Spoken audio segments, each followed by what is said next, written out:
میرا نام فیصل ہے۔ یہ آج سے تقریباً 40 سال پرانی بات ہے جب میری اور میری چھوٹی بہن کی ایک ساتھ شادی ہوئی تھی۔ ہم سب بہت خوش تھے، لیکن شادی کے تھوڑے ہی عرصے کے بعد میرا بہنوئی بہت بیمار رہنے لگا۔ بہت جگہ دکھایا، بہت سارے ٹیسٹ بھی کروائے، جھاڑ پھونک بھی کروائی، لیکن اس کا مرض تھا کہ ختم ہونے کی بجائے بڑھتا ہی جا رہا تھا۔ نہ جانے ایسی کون سی بیماری تھی جو ڈاکٹروں کے بھی سمجھ میں نہیں آ رہی تھی۔ میرا بہنوئی ٹھیک ہونے کی بجائے دن بدن سوکھتا جا رہا تھا، اور یہ ہم سب کے لیے بہت زیادہ تکلیف کا باعث تھا۔ میری بہن جو ابھی ابھی نئی نئی دلہن بنی تھی، وہ الگ فکر میں گھل رہی تھی۔ اس کی آنکھوں میں ہر وقت نمی چھائی رہتی تھی، وہ ہنسنا تو جیسے بھول ہی گئی تھی۔ اس کے چہرے پر اداسی اور ویرانی چھا کر رہ گئی تھی۔ ہم سب اس کو بہت سمجھاتے تھے، بہت تسلیاں دیتے تھے، لیکن وہ رو دیتی تھی، جس سے ہم سب اذیت میں مبتلا تھے۔ میرا بہنوئی اکلوتا تھا، اس کے ماں باپ نہیں تھے، صرف ایک شادی شدہ بہن تھی اور ایک چچا تھے جو اس کے گھر کے بالکل برابر میں رہتے تھے، اور اب میرے بہنوئی کی بیماری کی وجہ سے اس کا کاروبار وہی دیکھ رہے تھے، کیونکہ میرے بہنوئی تو شدید بیمار تھے۔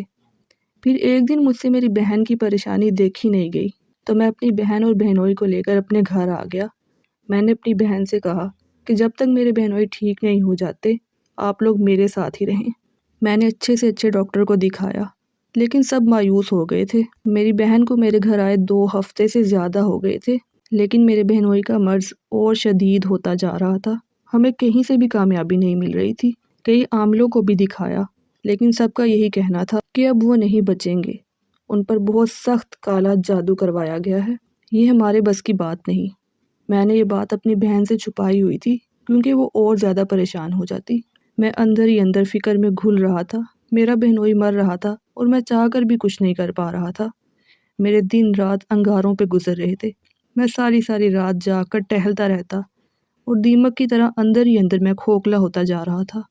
ایک روز میں چائے کے ہوٹل پر بیٹھا ہوا تھا اور اپنی سوچوں میں ڈوبا ہوا تھا کہ میری ساتھ والی کرسی پر کوئی آ کر بیٹھ گیا۔ اس آدمی نے پانی کا ایک جگ اور گلاس منگوایا۔ ویٹر اس کو پانی کا جگ اور گلاس دے کر چلا گیا۔ آدمی نے ویٹر کو دوبارہ آواز دی اور اس سے کہا، میں نے تم سے پانی کا جگ منگوایا تھا، تم دودھ کیوں لے آئے؟ ویٹر نے بڑی حیرت سے دیکھا، اور پھر اس نے جگ میں دیکھا تو جگ میں واقعی دودھ تھا۔ ویٹر نے کہا، پتہ نہیں صاحب، میں تو پانی ہی لے کر آیا تھا، چلے میں دوبارہ لے کر آتا ہوں پانی۔ اب جیسے ہی اس نے جگ اٹھایا تو اس میں پھر سے پانی تھا۔ ویٹر نے کہا، سر آپ تو مجھے تنگ کر رہے ہیں، اس میں پانی ہی تو ہے، اور اس نے جگ واپس ٹیبل پر رکھ دیا۔ اب میری توجہ اس آدمی کی طرف ہو گئی تھی۔ میرے لیے ایک بہت ہی عجیب بات تھی، کیونکہ میں نے دیکھا جب وہ جگ اس ویٹر کے ہاتھ میں تھا تو اس میں پانی تھا، لیکن جیسے ہی اس آدمی نے اس جگ کو ہاتھ لگایا تو وہ دودھ میں بدل گیا۔ یہ سب کچھ میری نظروں کے سامنے ہو رہا تھا، اور میں نے پہلی بار ایسا کوئی منظر اپنی آنکھوں سے دیکھا تھا۔ میری آنکھیں پھٹی کی پھٹی رہ گئی۔ وہ ویٹر تو جا چکا تھا، اور پھر میرے کانوں میں اس آدمی کی آواز آئی کہ پریشان لگ رہے ہو، کیا بات ہے؟ میں نے اس کو دیکھا، وہ مجھے بہت ہی خاندانی اور اچھا انسان لگ رہا تھا، کوئی جادوگر یا جعلی عامل تو بالکل نہیں لگ رہا تھا۔ اس کے چہرے پر داڑھی تھی، شلوار قمیض پہنی ہوئی تھی۔ میں نے اس آدمی کو کوئی جواب نہیں دیا۔ جب میں چپ رہا تو اس آدمی نے مجھ سے کہا، تم مجھ پہ بھروسہ کر سکتے ہو، اپنی پریشانی بتاؤ، ہو سکتا ہے میں تمہارے کچھ کام آ سکوں۔ تو میں نے سوچا، چلو ایک تجربہ اور صحیح، شاید ہی میرے کام آ سکے۔ میں نے اس شخص کو اپنی ساری بات بتا دی۔ وہ بہت تحمل سے اپنا سر جھکائے میری بات سنتا رہا۔ جب میری بات ختم ہوئی تو اس نے کہا، کیا تم مجھے ابھی اپنے بہنوئی کو دکھا سکتے ہو؟ میں نے کہا، کیوں نہیں، وہ میرے گھر پر ہی ہے اور میں چاہتا ہوں کہ جلد سے جلد اس کا علاج شروع ہو جائے۔ مجھے امید ہی نہیں تھی کہ وہ ابھی میرے ساتھ چلنے پر راضی ہو جائیں گے، کیونکہ رات کافی ہو چکی تھی۔ انہوں نے کہا چلو، اور میں ان کو لے کر گھر آ گیا۔ گھر آ کر میں نے اپنی امی، بیوی اور بہن کو دوسرے کمرے میں بھیجا، اور میں نے عامل صاحب کو اندر بلا لیا۔ انہوں نے میری بہنوئی کو دیکھا، تھوڑی دیر حساب کتاب کیا، ان کے چہرے پر پریشانی آ گئی۔ انہوں نے کہا، جلدی سے چولہے پر سرسوں کا تیل گرم کرو۔ میں نے فوراً ان کے حکم کی تعمیل کی اور ایک کڑھائی میں تیل گرم ہونے کے لیے رکھ دیا۔ جب تیل کھولنے لگا تو عامل صاحب نے تازہ وضو کیا اور کچھ پڑھتے ہوئے اپنا گیلا پیر اس کھولتے ہوئے تیل میں ڈال دیا۔ یہ منظر دیکھ کر میں کام کر رہ گیا، کیونکہ کوئی عام آدمی اس کھولتے ہوئے تیل میں اپنی انگلی بھی نہیں ڈال سکتا تھا۔ اور پھر ایک عجیب سی آواز آئی، اور چند لمحوں کے بعد ہی انہوں نے اپنا پیر واپس نکال لیا۔ ان کا پیر بالکل صحیح تھا، جیسے کچھ ہوا ہی نہیں۔ پیر صاف کر کے انہوں نے مجھے کہا کہ دیکھو، تمہارے بہنوئی پر زبردست کالا جادو کروایا گیا ہے، جس کا ٹائم اب ختم ہونے والا ہے، یعنی تمہارے بہنوئی کے پاس اب وقت نہیں ہے۔ تو میں نے کہا کہ کوئی میرے بہنوئی کو کیوں مروانا چاہتا ہے؟ انہوں نے کہا، دیکھو، یہ تمہارے بہنوئی کا کوئی بہت عزیز ہے اور ایک مرد ہے جو تمہارے بہنوئی کی جان لینے کے پیچھے پڑا ہوا ہے۔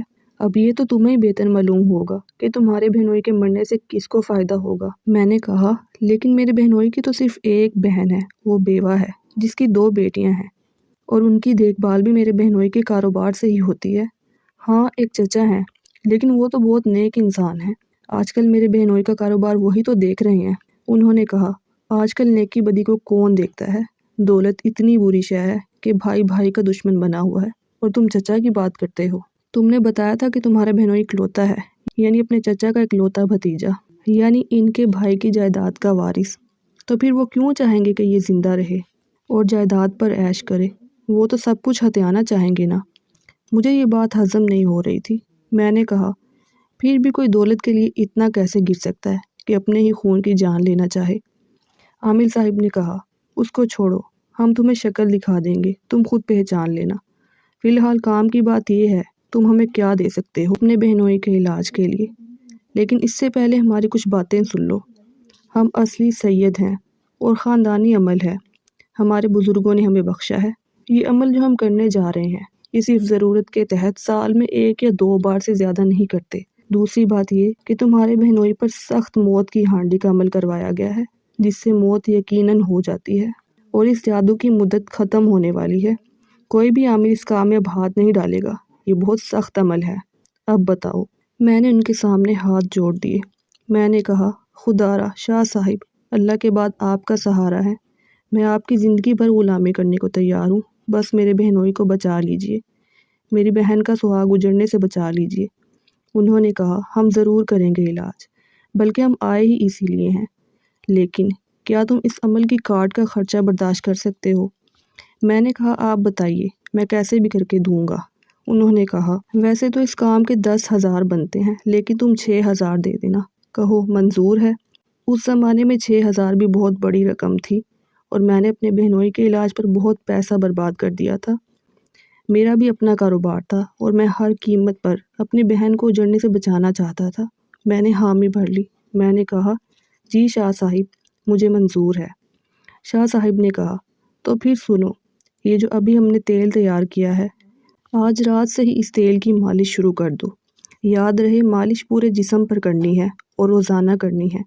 اب ہم چلتے ہیں، باقی کام پرسوں کریں گے، انشاءاللہ امید ہے کہ کامیابی ہوگی۔ اور پھر وہ چلے گئے۔ میں نے گھر آ کر ساری بات اپنی امی، بہن اور اپنی بیوی کو بتائی، اور ان کو تسلی دی کہ اب جلد ہی میرے بہنوئی ٹھیک ہو جائیں گے۔ میری باتیں سن کر میری بہن کے چہرے پر رونق آ گئی۔ بہرحال میں بہنوئی کے کمرے میں آیا۔ وہ بے ہوش پڑے تھے۔ مجھے ان کی حالت دیکھ کر بہت افسوس ہوا۔ صرف چند مہینوں میں ان کی حالت کیا سے کیا ہو گئی تھی۔ میں سوچ رہا تھا کہ امی کہا کرتی ہیں کہ خون سفید ہو گئے ہیں، لیکن میں کہتا ہوں خون سفید نہیں بلکہ سیاہ ہو گئے ہیں۔ تبھی تو محبت کا کوئی احساس ہی باقی نہیں رہا۔ اور کالا جادو تو اتنا خطرناک اور گندا عمل ہے کہ کروانے والا اگر مسلمان ہو تو اسی وقت دائرہ اسلام سے خارج ہو جاتا ہے۔ اور افسوس ہے ان لوگوں پر جو جانتے بوجھتے بھی جہنم میں گرتے ہیں، اور مسلمان ہو کر بھی خدا کا خوف نہیں کرتے اور اتنا برا عمل کرتے ہیں۔ میں نے دروازہ بند کر کے دولہا بھائی کی مالش کی اور 3 دن تک کرتا رہا۔ تیسرے روز وعدے کے مطابق شاہ صاحب خود آ گئے۔ یہ دوپہر کا وقت تھا۔ میں ان کو لے کر دولہا بھائی کے کمرے کی طرف چلا گیا۔ انہوں نے مجھے کہا کہ آج ہمیں بڑا عمل کرنا ہے، اجازت ہے؟ میں نے کہا، جی شاہ صاحب، جیسے آپ کی مرضی۔ انہوں نے کہا کہ کوئی بچہ تو نہیں ہے گھر میں؟ میں نے کہا، جی نہیں، صرف خواتین ہیں۔ انہوں نے کہا، ایسا کرو، ان سب کو ایک کمرے میں رہنے کے لیے کہو، اور ان کو سختی سے کہہ دو کہ کمرے سے باہر نہ نکلیں۔ عمل بہت سخت ہے، دراصل آج ہم ہانڈی یہاں بلوائیں گے۔ میں اندر گھر کی طرف چلا گیا اور سب خواتین کو کمرے کے اندر رہنے کی تاکید کرتا ہوا شاہ صاحب کے پاس آ گیا۔ میں جب کمرے میں آیا تو میرے بہنوئی کمرے میں کھڑے تھے اور شاہ صاحب کچھ پڑھتے ہوئے ان کا حصار کر رہے تھے۔ میرے بہنوئی میں نہ جانے کیسے کھڑے ہونے کی طاقت آ گئی تھی۔ شاید یہ اس تیل کا کمال تھا جو مالش کرنے کے لیے دیا گیا تھا، اور میں نے 3 دن تک بلا ناغہ اس تیل سے مالش کی تھی، اس لیے میرے بہنوئی میں بہت ہمت آ چکی تھی۔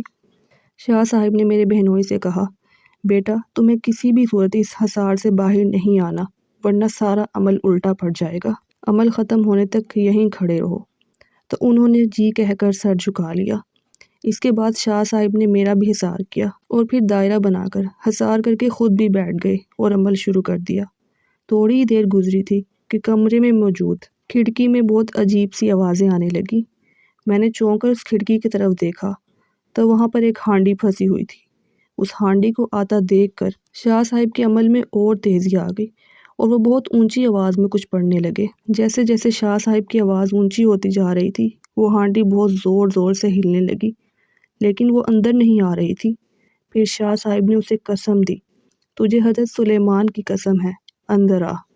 جیسے یہ الفاظ دہرائے، ہانڈی ایک دم سے کمرے کے اندر داخل ہوئی اور تھوڑی دیر ہوا میں اڑنے کے بعد زور سے زمین پر گر گئی اور پھٹ گئی۔ اس کے گرنے سے اتنی تیز آواز آئی جیسے کوئی بم پھٹا ہو، اور ہم نے اپنے کان بند کر لیے۔ دوسرے کمرے میں موجود خواتین بھی بہت زیادہ ڈر گئی۔ جب وہ ہانڈی پھٹی تو اس کے اندر موجود سارا سامان بکھر گیا، نہ جانے اس میں کیا کیا چیزیں تھیں۔ اس میں ایک پتلا تھا جس پر میرے بہنوئی کا نام لکھا ہوا تھا۔ میں نے بہت حیران ہو کر اس پتلے اور سامان کو دیکھا۔ شاہ صاحب نے مجھے کہا، جلدی سے ایک بالٹی میں پانی لے کر آؤ۔ میں دوڑ کر پانی سے بھری بالٹی لے کر آیا۔ شاہ صاحب نے بیلچے کی مدد سے وہ سارا سامان بالٹی میں ڈال دیا۔ اس سامان سے بہت بری طرح سے دھوئیں اٹھ رہے تھے اور وہ اس طرح کھول رہا تھا جیسے کہ پانی ابل رہا ہو۔ تھوڑی ہی دیر میں سب کچھ بالکل نارمل ہو گیا۔ میں نے شاہ صاحب کی ہدایت پر سب سے پہلے اپنے بہنوئی کو ان کے بستر تک پہنچایا اور لٹا دیا، کیونکہ وہ بہت بری طرح سے چکرا رہے تھے اور ان کی سانس بہت تیز پھولی ہوئی تھی، جیسے وہ بہت میلوں سے بھاگ کر آئے ہوں۔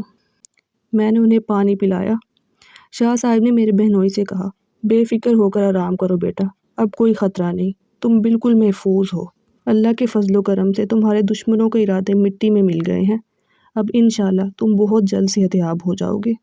میں نے کہا، شاہ صاحب آپ نے میری بہن کا سہاگ اجڑنے سے بچا کر جو مجھ پر احسان کیا ہے، میں اس کے لیے کس منہ سے آپ کا شکریہ ادا کروں؟ وہ بولے، نہیں بیٹا، میں تو وسیلہ بنا ہوں اللہ تعالیٰ کی رحمت کا، اس نے ہمیں کامیابی دی ہے، ساری تعریفیں اسی کے لیے ہیں۔ انہوں نے کہا کہ ابھی ہانڈی کا جو سامان ہے یہ رات کے اندھیرے میں جا کر کسی قبرستان میں دفنا دینا، اور بس ہمیں دعاؤں میں یاد رکھنا۔ شاہ صاحب کو میں نے ہدیہ دیا اور جو پوٹلی انہوں نے مجھے دی تھی میں نے اسے احتیاط سے باندھ کر اپنے پاس رکھ لیا۔ گھر کے سبھی لوگوں نے سجدہ شکر ادا کیا کہ اللہ پاک نے شاہ صاحب کو ہمارے لیے وسیلہ بنا کر بھیجا، ورنہ اس موت کی ہانڈی کا وقت تو ختم ہونے والا تھا۔ رات کو میں نے قبرستان میں جا کر بہت احتیاط سے وہ پوٹلی ایک گڑھا کھود کر اس میں دفنا دی۔ اتنے سال گزرنے کے بعد بھی جب یہ واقعہ مجھے یاد آتا ہے تو میرے رونگٹے کھڑے ہو جاتے ہیں۔ اس عمل کے فوراً بعد سے ہی میرے بہنوئی کی طبیعت ٹھیک ہونا شروع ہو گئی تھی اور ماشاءاللہ اب وہ بالکل صحت مند ہے۔